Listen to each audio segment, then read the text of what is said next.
Hi, Oscar Kjellberg.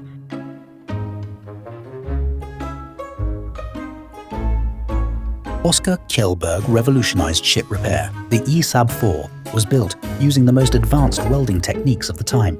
And here we are today, with Oscar Kjellberg standing on the same dock, but with a slightly more modern view. I bet my great-great-grandfather would have some ideas for that one too.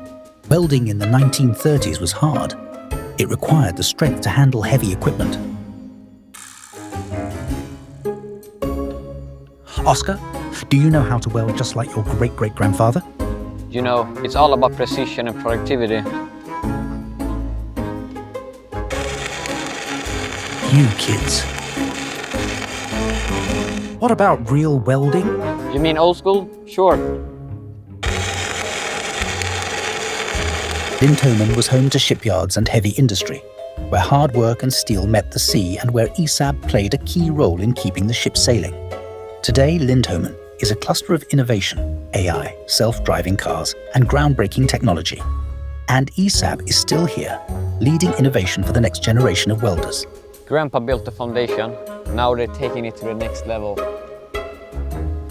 From the invention of the coated electrode to becoming a global leader, ESAB has pushed the boundaries. And now we're on the leading edge of AI welding. Not exactly what Grandpa used, huh? Nope, he sure didn't see this coming.